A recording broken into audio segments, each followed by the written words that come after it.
My name is Scott Badeau. I'm with the Mere Mortals mountain biking podcast, and I have a special guest with me today, Cameron Jones, professional cyclist. You may have heard of him with some recent wins he had at some pretty big races. So I'll let Cameron, if you can introduce yourself, tell me a little bit about what got you started in mountain biking and maybe a little recap of some of your recent wins.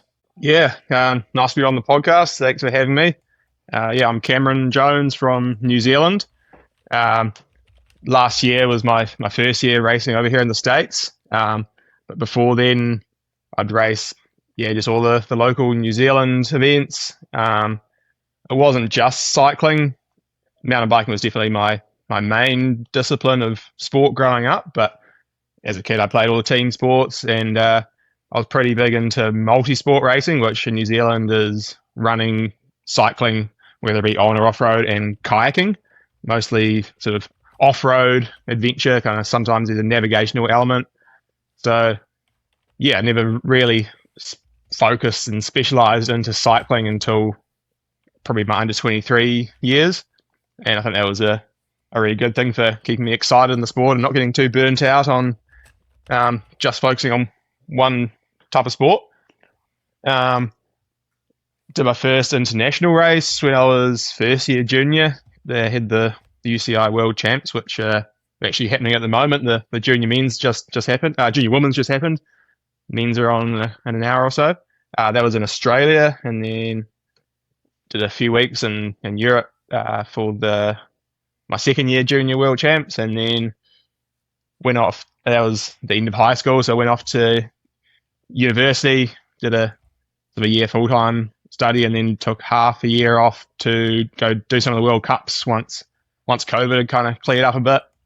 So I had a couple of years on the under 23 World Cup circuit, which was awesome. Like it's the pinnacle of the sport, these mountain biking World Cup events. But once I sort of got out of the under 23s, I was getting a bit more curious in the longer races. Like, don't get me wrong, I love the XC racing, but you go to a place like Leger or Lenzerheide or somewhere in the Alps, it's got amazing riding all around, but you end up spending the whole week riding this one 5K lap. And I was finding the biggest kick from the week after the race, just going and doing big mission rides and exploring the mountains. So I did a few like gravel and marathon races and found I was potentially a bit more talented at that than I was at the XCO. And then that was kind of the time that the US off-road scene was sort of taking off again with races like the Whiskey and the Lifetime series. Last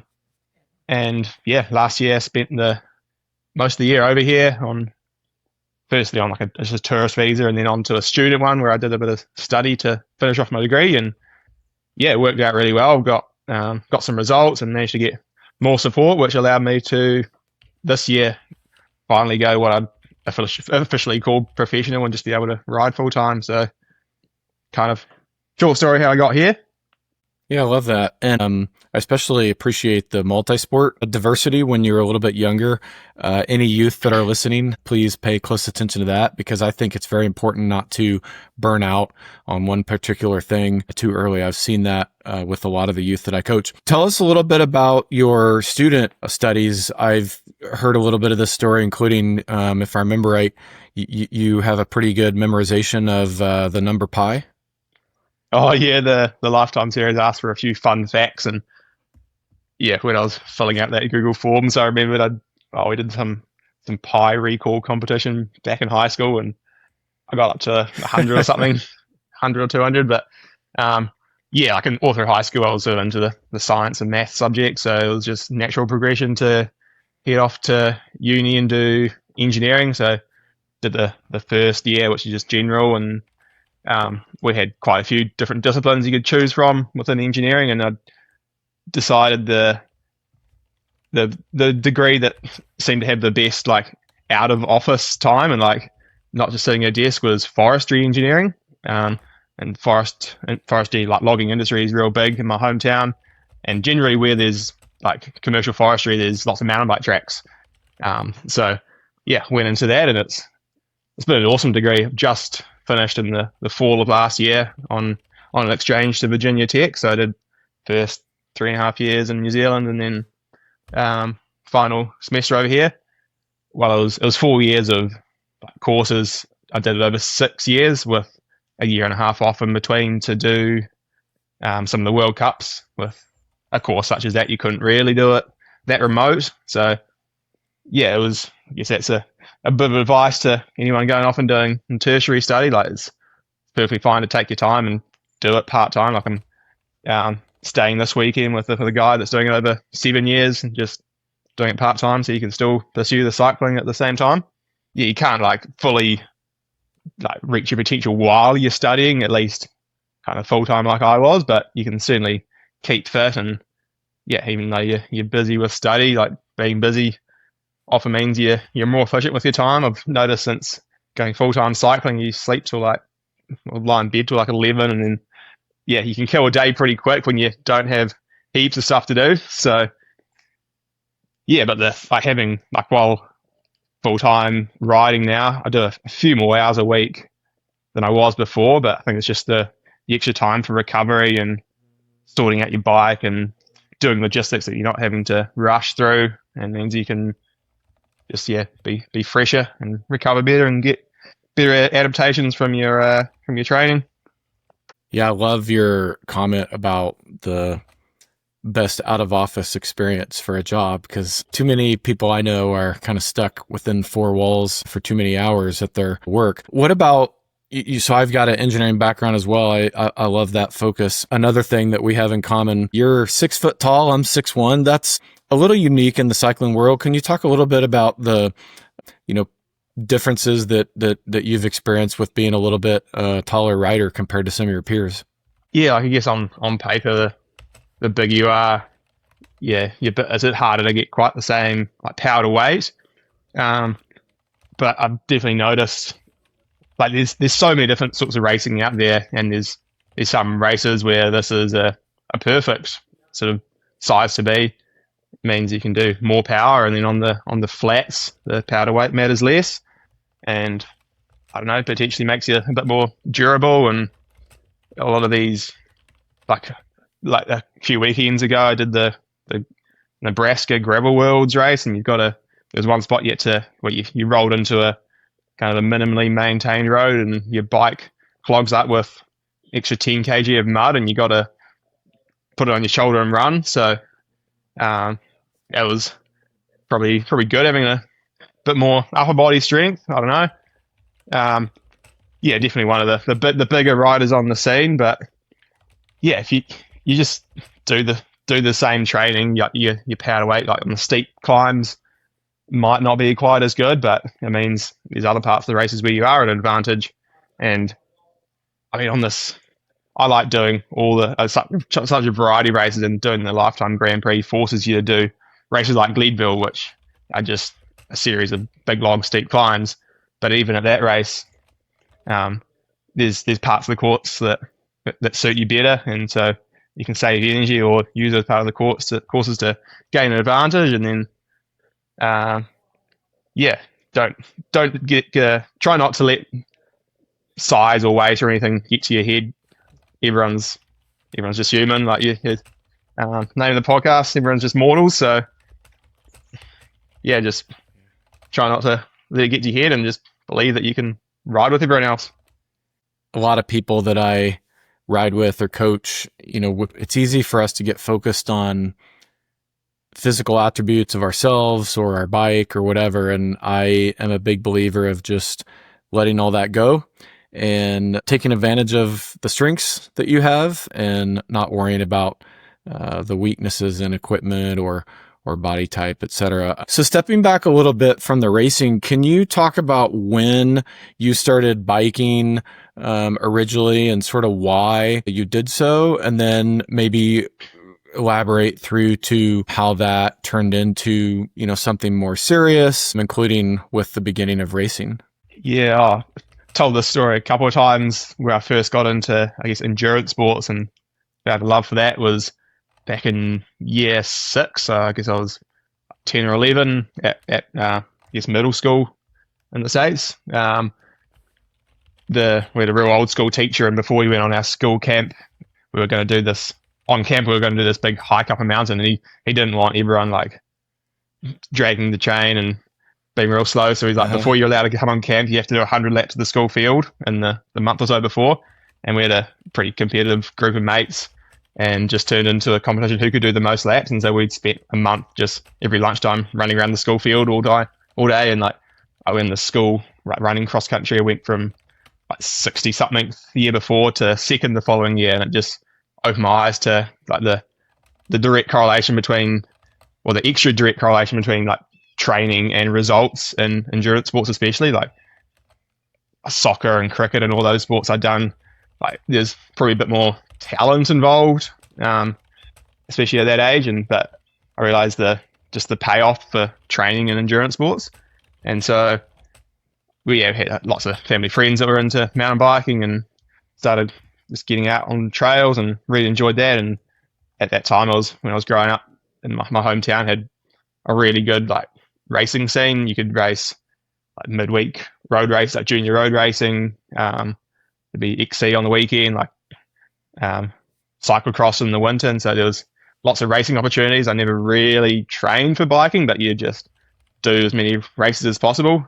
So I never really felt like you're training, but you're still getting lots of time riding hard. And started doing some of the national series races where they were convenient. And yeah, I think I was a bit of an earlier developer. Just I was a bit bigger early on, so had a bit more muscle than some of my some of my same age competitors. And so getting success certainly helped motivation to keep at it. And then I noticed like into the under 23 years, everyone kind of has developed as much as they're going to, and so the talent I had from being maybe a bit bigger as a junior kind of went away, and realized it was all about how many hours you put in. And so then I had to sort of focus more on the training and just doing the time on the bike. There's no real substitute for training once you get into that sort of past high school age.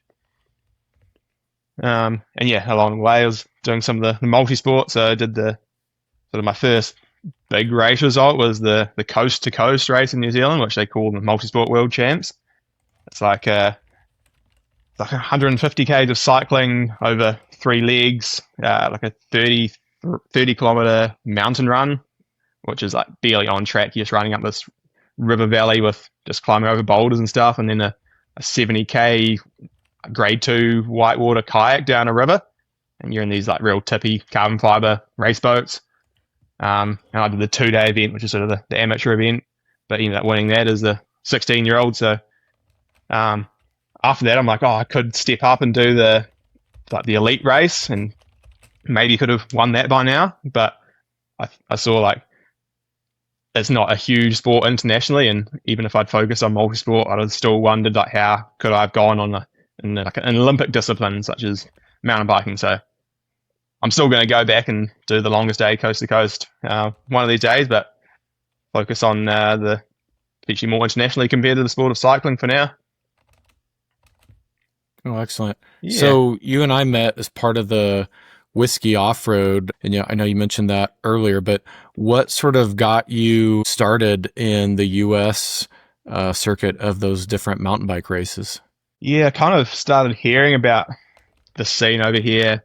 Well, firstly, there was a couple of New Zealand riders that went over and did whiskey and sea otter and some of them. So that's where it first came on my radar. And then just like in my summer forestry internship job, it was basically measuring trees. So you spend 8-hour day just walking around the hills, measuring trees. And during that time, I listened to a lot of podcasts. And there's heaps of podcasts that come out of the US on this racing scene. And so that just got me into the whole scene, like who the races were, who was racing, what the races were, and like going on social media and seeing a lot of the races were kind of, I don't want to say washed up, but people that used to do XC racing and then sort of moved over here and seemed to still be having success and doing it professionally, maybe a bit easier than it would be to be professional on like the XC World Cup scene.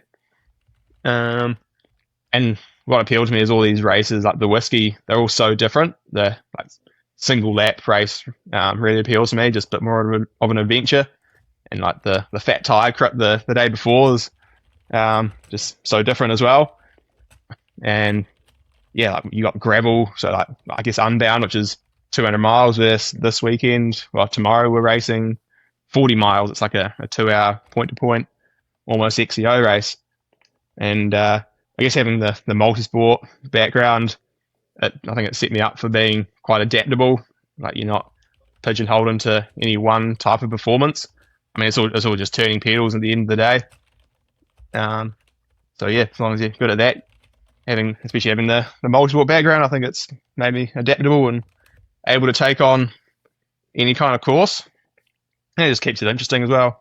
Yeah, and I actually had one interview with Todd Sadow from Epic Rides, who puts on the whiskey, and then I just finished one with Amy Charity on Steamboat Gravel. And one of the things that I love about a lot of these races that you and many of your peers attend is us amateurs can also attend and have a really great time, right? We can be a spectator, so like you mentioned, the Fat Tire Crit for the whiskey. That's just an awesome opportunity to come downtown and watch some really fast cyclists go around a pretty tight course there.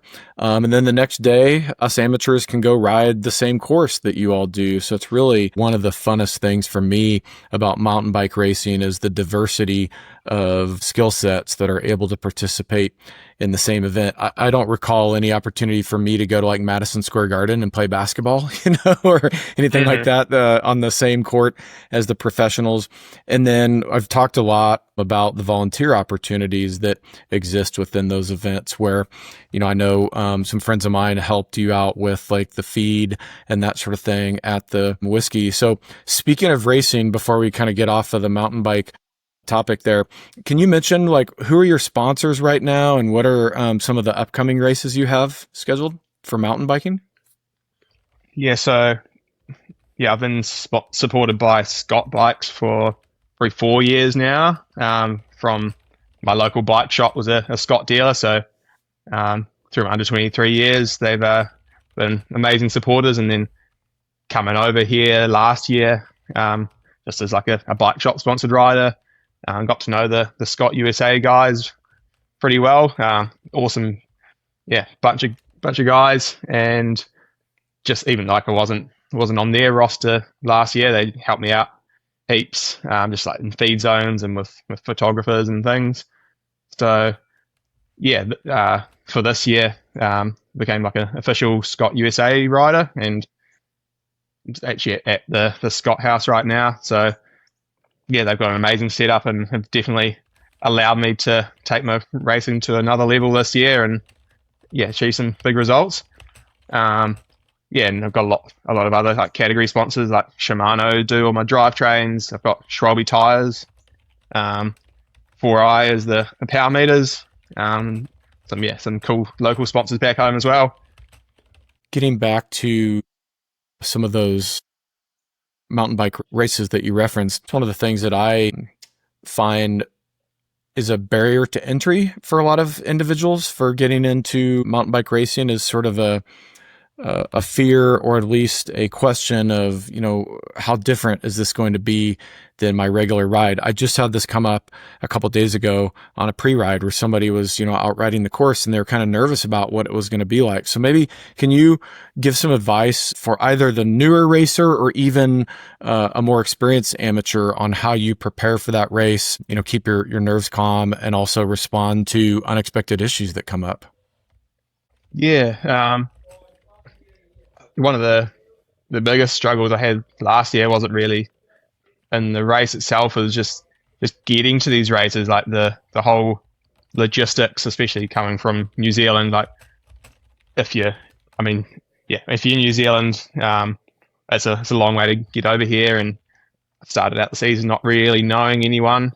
I guess it's similar for Americans as well. Seeing these races are so geographically spread.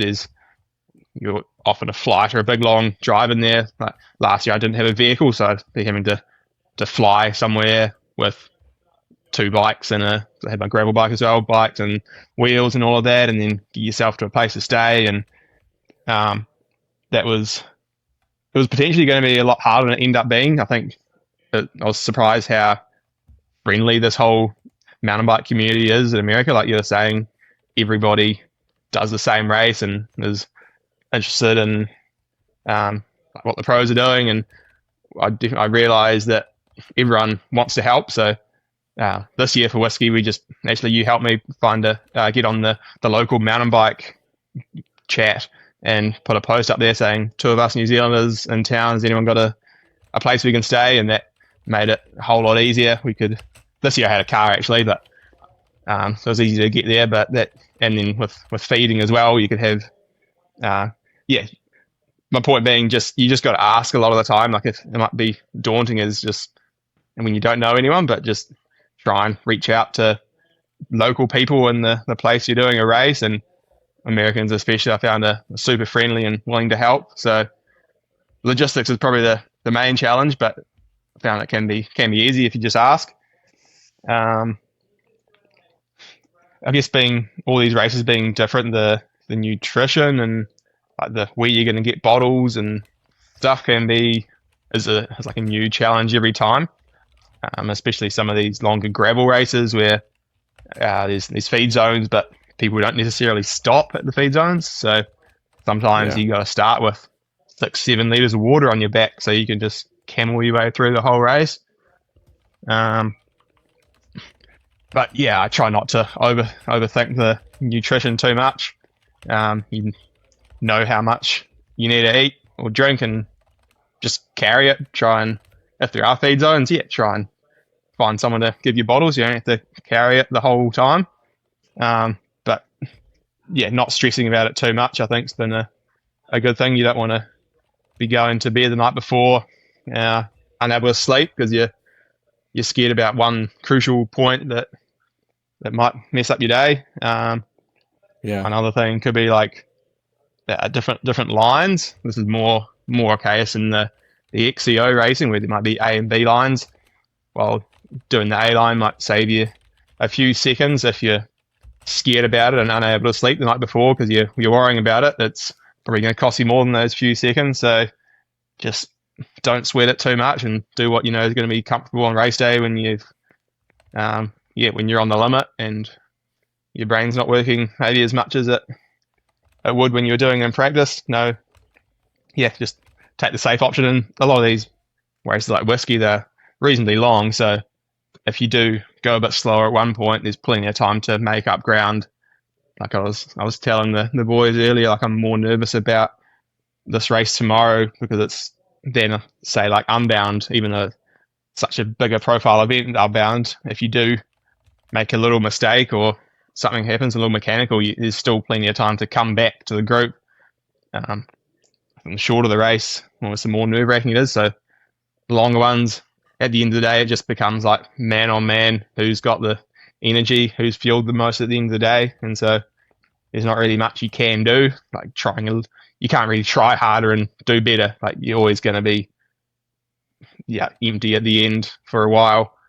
And it's just all comes down to what training you've done. So you can't really sweat it too much on race day. You know you're going to leave it all out there, and that's going to be the best you can do, and you can't ask for much more. So almost the longer the race, the easier it is, and less nervous I get. So one theme I'm hearing from you that I think is consistent with all racers is sort of putting in that longer term preparation and then not worrying about things quite as much as you get closer to race day. Can you speak to, especially for a more amateur rider, simple things that you can do like in the week leading up to race day around nutrition, hydration, sleep, that sort of thing that can really, fill your tank such that if something does happen, even you don't sleep well the night before the race, you've kind of got a lot of that historical positives going for you coming into it. Yeah, for nutrition, sort of the day before is the main one, especially if the race is over 3 hours.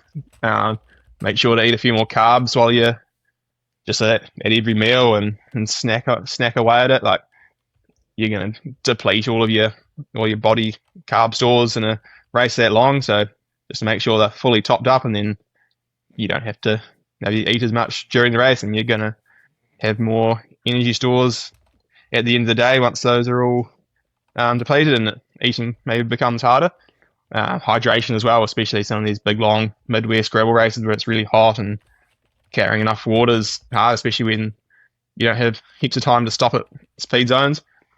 Try and drink a little bit extra and make sure that that drink's got some electrolytes in it to help store all that extra water. That's but regarding like the sleep, the night before I won Unbound this year, like my Garmin watch said I'd no sleep recorded. I was just a bit of nerves and just running around all day getting everything ready. I've heard on a few, ideally you get a big night's sleep, but I've heard all the time one night's sleep's not going to hurt you. 2 or 3 might, but yeah, the night before sleep isn't a huge deal. So just not stress about it's the main thing. I think, stressing about it probably going to do you more damage than the lack of sleep actually will. Yeah, I've certainly had that experience with 0 sleep the night before the race. But like you said, if you're coming into it with decent preparedness and rest for the several nights prior, it really helps. Switching gears just a little bit or backing up a little bit into someone who's just getting into cycling, can you talk about some of the skills development work that you did when you started becoming more serious about mountain biking?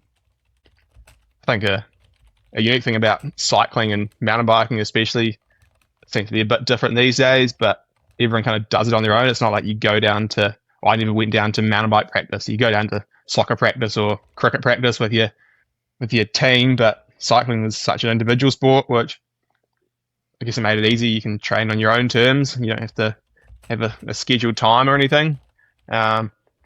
Certainly good these days, seeing more like kids, like riding groups and coaching courses like I understand you guys have in Prescott. But if you don't have that, it's not the end of the world. You can still do it yourself. It's just go out and ride, really. I guess on the technical side, haven't done too much. Just going out and riding, you just acquire skills. Gravel's been the most recent one for me. Like I've only got a gravel bike 2 years ago, and that's a lot of the mountain bike skills do carry over, but you'd see a lot of like good mountain bikers that can't descend a gravel bike very well, and same goes with road riders. I guess maybe like when you are, for gravel example, when I do go down a hill, I'm not just coasting down. I sometimes try and push it a bit. Just try and learn where that limit is of tire grip and like puncture risk, like how fast you can go with different pressures, and just experiment a bit. I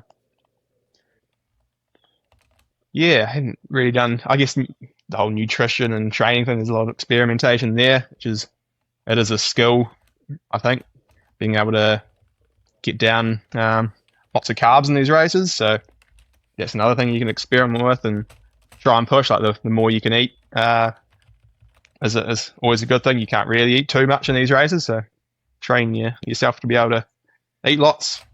That's probably the biggest advice. You can't really eat and drink too much. So going back to the nutrition and the whiskey race, just briefly, a lot of the people who listen to this podcast are pretty familiar with the whiskey 50 course. So can you just tell us what actual hydration and nutrition you consume in the morning before the race, as well as throughout the course? It'll be interesting to sort of compare and contrast that to what others who ride the 50 proof in the amateur day do. Yeah, I think me and my buddy I was traveling with cooked up some pancakes the morning before, like try and eat that. Probably more important in shorter races because it can be a bit more intense to eat early, like a few hours before the start. In these long, like 8-hour gravel races, I don't really stress too much about how close before the start I eat, because you're going to be eating for the next 8 hours anyway. An extra hours. These have often got like 6 a.m. start, so a couple of hours before is probably when I'd have breakfast. I'll probably try to eat more like 3 hours before this one tomorrow, which is shorter and more intense and more chance to more chance that you're not going to be able to digest that breakfast while you're racing, and any sort of bouncing around is going to impact you more when it's high intensity. And yeah, I think I had like a gel or something before the start. Then yeah, I sort of know how much I need to eat carbs wise to avoid running out of energy in different races. So what was whiskey like 3-4 hours? I think like 100, 120, 150 grams per hour was the kind of numbers I'd strive for. Yeah, recently I used to overthink the nutrition a lot too much and try and have mix of gels and water and drink mix and electrolyte tabs and stuff. But recently I've become a fan of just putting it all together. Like a, a gel is just a concentrated drink mix, so why don't you just have drink mix the whole time?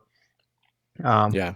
The only time I really have gels is when there's like refill stations and you can only get water, and so you need like an external source of carbs that you can carry with you and not have to fill up your bottles of drink mix along the way. So yeah, I just have I started with 2 bottles of drink mix and then grabbed another couple at the Skull Valley aid station, and then another one, I don't know if it was just before the final single track. Oh no, I think I grabbed the last bottle at the last aid station and managed to, other people grabbed it at the third aid station, and I was able to attack and get a gap into that single track. But yeah, just having bottles full of drink mix was the way to go, and it's a lot simpler as well, especially when you got single track, than having to rip the top of a gel and put the rubbish in your pocket. And yeah, just keep it simple is the main message. But yeah, just knowing how much, like how many carbs per hour you need. Like at the Gravel Worlds a few weeks ago, I dropped the bottle, and so I was only having like 150 grams an hour, and I was, with an hour to go, out of energy, out of food, because I just eaten it all. And I think at Unbound I did like 200 an hour, and that was maybe overkill. So I was like, I'll try a bit less, but turns out I definitely need at least 150, 160 an hour. And yeah, it's not hard to work out how much you need. Like if you've got a power meter or an estimate of your power, you can correlate average power to kilojoules burnt, and then that's sort of 1-to-1 kilojoules to calories you need to eat. So when you do the maths, if at a race pace, I'll be doing, at a long race, 1,000 kilojoules an hour, and so that's depends on, I don't know how good you are at burning fat, but that's 250 grams an hour that you are burning of carbs. And so that's pretty hard to get that. You just got to replace as much as you can, especially in the longer races. And yeah, also just making sure you got enough water to wash it down, because everything you eat, you need to have some water with to get your blood osmolality or whatever at the right level.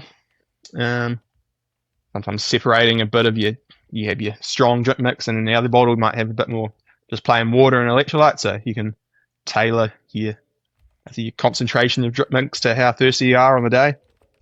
That's excellent. That's pretty much the approach my 16-year-old son takes. And for those who are less familiar with all the different nutrition options, I've got an episode with an expert on this particular subject, but to oversimplify it and kind of give a teaser to that episode, as Cameron mentioned, you've got, you can either do the gels for your carbohydrates and then, your water, and then maybe something separate for the electrolytes, or, my son and I use a mix that's got everything combined there. And Cameron, I love your approach as well of kind of having different mix rates in your bottles, so that as you're out on the course, you can adjust that, because I personally don't like it when my stomach starts to get a little upset and my only option is to put more into my stomach that is causing that upsetness. So I love that approach of kind of having the diversity. You mentioned a little bit ago about you had only got a gravel bike 2 years ago, and yet you just won Garmin Unbound this year by a pretty big margin. So can you talk a little bit about why you got that gravel bike and what sort of training went into that amazing win there? yeah, I'm sure all cyclists like getting new toys, and so gravel was just an excuse to get another cool toy and have it open up. We got lots of like forestry roads around my hometown. It just opens up so many more different route options.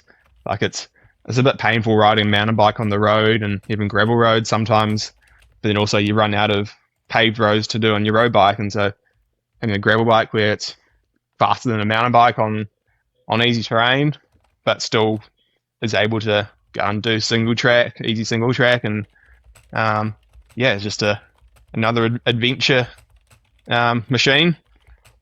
As a mountain biker, I do like the sort of underbiking potential of it, going and doing an intermediate trail on a gravel bike's the kind of the same kind of rush as doing an advanced trail on a mountain bike, and probably the same as doing an expert trail on a downhill bike. It's just, yeah, the bike's not set up for it, so it requires a bit more skills and focus. So and it also, from a professional standpoint, seemed to be where a lot of the elite level racing was happening, and a relatively new scene that I thought it'd be a good opportunity to get into.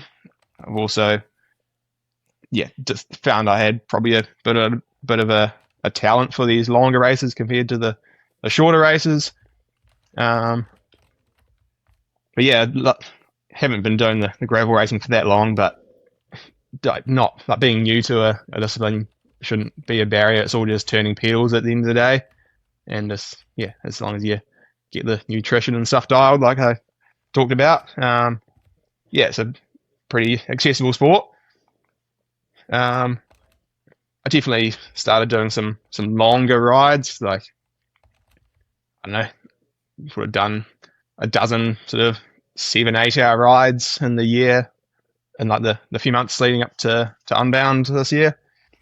Yeah, it is a different kind of training when you do get over that sort of 5-6 hour mark and the fatigue really sets in. Yeah, I don't know, just lots of time on the bike really for Unbound. I think every year I've just been doing more and more hours as I become more and more specialised at cycling, and now full time doing it. You got more time to dedicate to it. So I was in the few weeks before Unbound were like low 30-hour weeks, which is kind of what you need to do to be able to actually race, not just survive for 9 hours. Yeah, I think another advantage I had there, or a good attitude, was just confidence, knowing that everyone's human. Just knowing that you had as good a chance as anyone to win, not stress too much about the result. You just got to do your best performance, and hopefully you have good luck and mechanically everything goes right. And also in a race at that level with so many top riders, tactically it's got to work out as well. I think being a relatively new rider to the scene meant that I wasn't quite as marked as others, and so I was able to get off the front with a bit of a gap. Still had to have the legs to back it up, but with that 2 hours to go, we had an 8-minute lead, and so it was pretty. There was two of us out the front, and it was sort of a done deal at that point.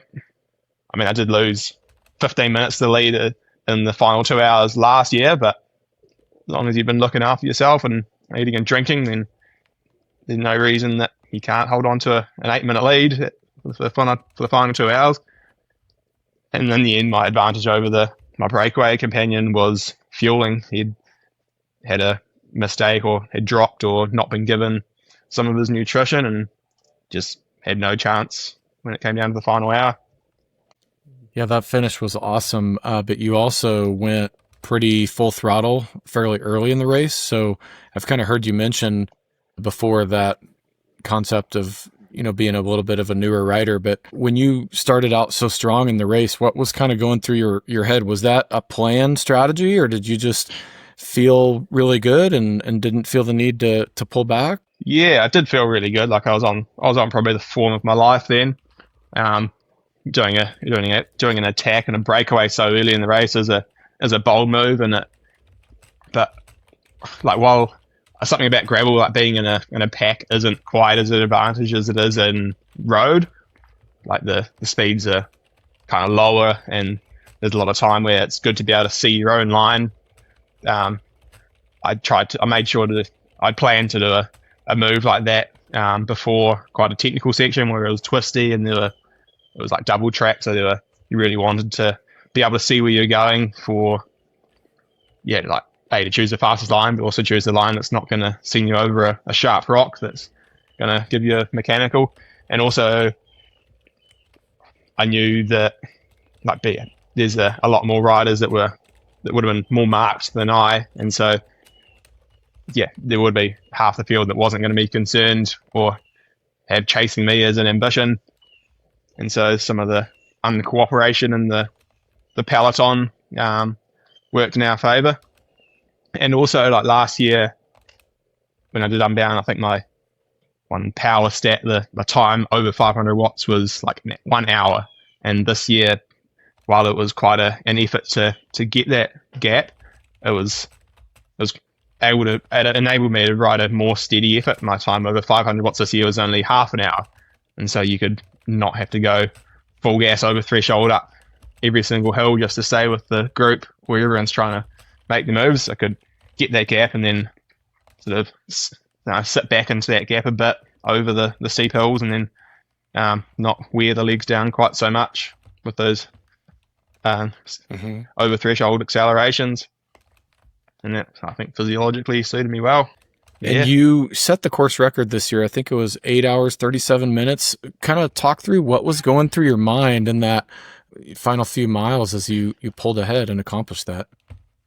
I was honestly just starting to get a little bit nervous about all the media hype and having to do interviews and stuff. It's going a bit easier since, because there's been a lot of that. But it's a pretty cool feeling to be able to actually soak it in and not have to race to the death right to the end of the race. Actually had a few moments along that home straight to soak it in. Like, I kind of knew that I had it in the bag with maybe 20 minutes ago, because my breakaway companion had said to me he's out of food. Like, he'd appreciate if I let him sit on to the end, so at least he could get seconds, then we'd work so well together. And I was happy to do that and trusted that he wasn't just playing with me and was going to attack me at the end. And even if he had been, I had good legs and was pretty confident I could take it. Pretty special moment to come down the finish shoe with all the other, like you're saying, these races are cool because all the amateurs and stuff are there as well, and so everyone's down the main street cheering. And it was also cool because Mum and Dad had come over to watch that race and help out in the feed zones. It was their first American gravel race they'd come to watch, so they chose a good one to see.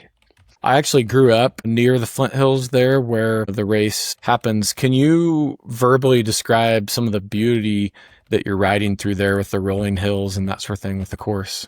Not really, to be honest. You're just so focused on the road ahead and what you're doing. I was actually looking at some of the photos afterwards, and it was only afterwards, looking at the photos of where we were riding through, that I did start to appreciate how pretty it was. It is cool countryside. Especially in the morning. I think there was some like smoke from fires going on, and we start at 6 a.m. So the sun was sort of rising, and it was all kind of orangey coloured, and that was quite cool. And you're just racing through it. 25 miles an hour. Burning of the grass fields. Yeah. Okay. Yeah. It's a beautiful sight to see the grass burning. Mm. And speaking of the amateurs, you mentioned that they're all there at the finish. So, I mean, whether it's Leadville or Garmin or the Whiskey, it's just so amazing that we amateurs can sign up for the same races as the pro cyclists and kind of enjoy a similar experience of challenging ourselves on the same course. So last question I have for you at a high level, and then I've got sort of a lightning round of just a few fun things to ask you. But if you could only pick 2 pieces of advice to offer to somebody who's been mountain biking for a bit and wants to try their first mountain biking race, what would those 2 things be? I guess like not trying to force yourself into a type of racing you don't enjoy. Like, you find out what kind of riding you enjoy and then find a race to suit that. Like, it's all about the time you put into it, and you're going to put more time into something you enjoy doing. You have to want to do it. Um, so if it's XC racing or enduro racing or downhill or bike pack racing, there's always a competitive opportunity for you, and so you're gonna be the best you can be in a type of racing that you enjoy doing.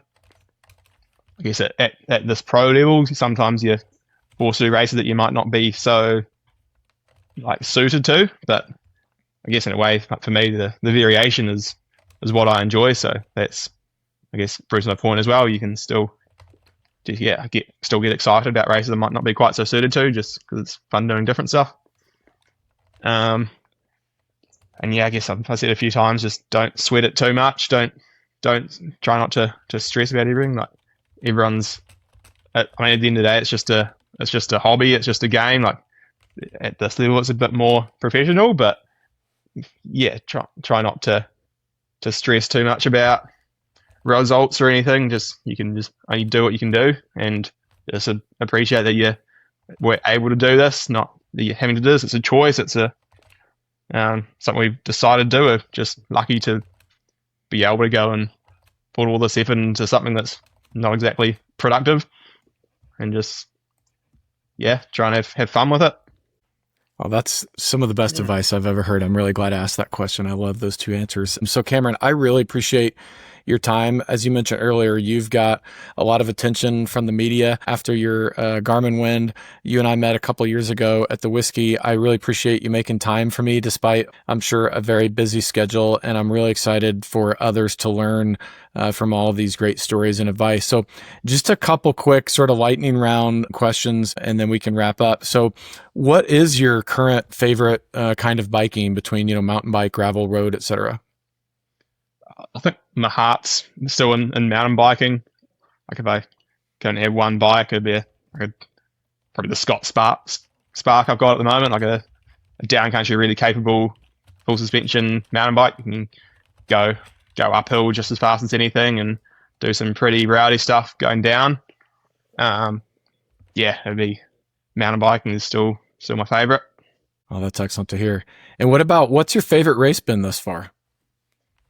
Probably my favorite race has been the Downeyville Classic, actually, in Northern California. It's like it's a 2-day race. First day is like a point-to-point XC. You go up a 1,000-meter climb and then down a really rowdy descent to the finish. And then the second day is just the descent, and so it's like combined points.